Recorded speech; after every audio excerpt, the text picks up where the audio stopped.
দূরপাল্লার বাসে কর্মী নিয়োগকে ঘিরে শ্রমিক সংগঠন এবং বাস মালিকদের মধ্যে চরম বিবাদ। বালুরঘাটের ছবি। মঙ্গলবার রাতে বিরোধের জেরে উত্তেজনা ছড়ালো বালুরঘাট পাবলিক বাস স্ট্যান্ডে। জানা যাচ্ছে, শিলিগুড়ি থেকে কলকাতাগামী রাত্রিকালীন বাসে কর্মী নিয়োগের দাবি নিয়ে শ্রমিক সংগঠন এবং বাস মালিক দুপক্ষের মধ্যেই কথা কাটাকাটি শুরু হয় এবং সেখান থেকে শুরু হয় হাতাহাতি, মারামারি। ঘটনার জেরে একাধিক বাসকর্মী আহত হয়েছেন। খবর পেয়ে দ্রুত বাস স্ট্যান্ডে পৌঁছায় বালুরঘাট থানার পুলিশ। পরে অভিযোগ জানাতে থানায় যান বাস মালিকদের একাংশ। জানা যায়, ভারতীয় মজদুর সংঘের তরফে তাদের সংগঠনের সদস্যদের দূরপাল্লার বাসে কাজে নেওয়ার দাবি জানানো হয়েছিল। সংগঠনের অভিযোগ, সদস্য হওয়ার কারণে কয়েকজন শ্রমিককে কাজ থেকে বাদ দেওয়া হয়েছে।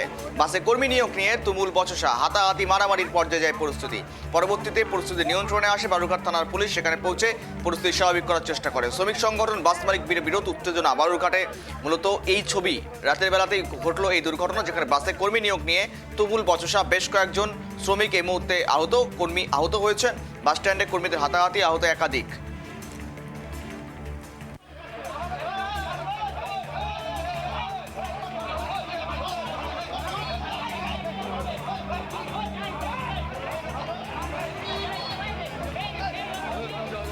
বালুরঘাটের ছবি। শ্রমিক সংগঠন থেকে বাস মালিক বিরোধে উত্তেজনা, হাতাহাতি থেকে মারামারির পর্যায়ে।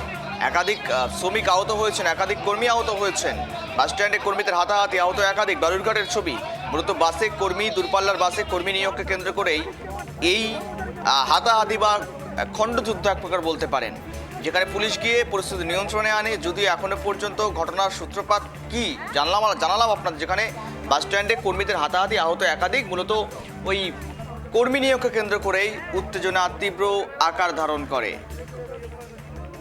আমরা কথা বলি, সঙ্গে রয়েছে ফোন কলে প্রতিনিধি সন্তু। সন্তু, বাসে কর্মী নিয়োগ ঘিরে এই যে উত্তেজনা, কি জানা যাচ্ছে আর কি উঠে আসছে?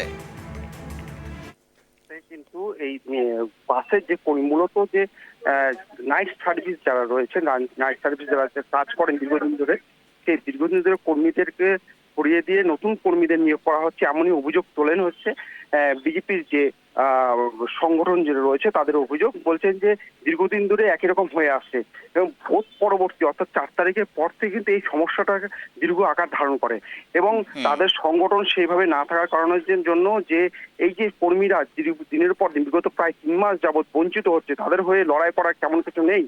সেই কারণের জন্য গতকাল রাতেই কিন্তু তারা কিন্তু বাস স্ট্যান্ডে যে চত্বর, সেই চত্বর অবরোধ করে এবং অবরোধ করে তারা বিক্ষোভ করা শুরু করে। অবিলম্বে তাদের কর্মী নিয়োগ করতে হবে।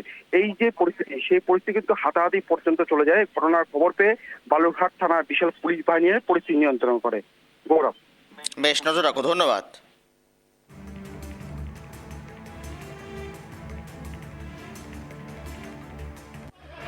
গণেশ পাল, উনি স্টাফকে ডেকে নিয়ে যায়, স্টাফকে ডেকে নিয়ে বলে তোকে ঘরে ডাকছে, ওদের যে ইউনিয়ন করে। তখন আমিও থাকি, আমি চলে আসলাম। একটু করে আমার কাছে ফোন আসলো, স্টাফ নামায় নিয়েছে, যেতে দিবে না, গাড়ির চাবি নিয়ে নিয়েছে, আমার গাড়ির স্টাফ। তারপরে কী হয়, ওখানে কথাবার্তা হয়। ওরা ঝান্ডা নিয়ে গিয়ে ওরা বিএমএসের ঝান্ডা লাগাই দেয় গাড়ির সামনে। ওরা ওদের মতো গাড়ির সামনে করে, মানে অবরোধ টাইপের, গাড়ি বেরোবে না, সব দাঁড়ায় আছে। সেই টাইমে আমাদের মালিক পক্ষর লোক একটা গাড়িকে, আমরা ঠিক আছে যখন যেতে দেবে না, তখন আমরা বলছি তাহলে গাড়ি একদম আটকে দেওয়া হোক, রোড জাম করে দেওয়া হোক, প্রশাসন আসবে, মীমাংসা হবে। এই বলতে একটা গাড়িকে লাগাই দেওয়া হয়। তারপর আরেকটা গাড়িকে যখন আনা হয়, তখন মানে ওরা আমাদের পুরে মানে চড়াও হয়ে পরে আমাদের যে বৌদি যে কৃষ্ণা ট্রাভেলসের যে ছেলেকে মারে, এই যে মুখের মধ্যে ঘুষি মারে।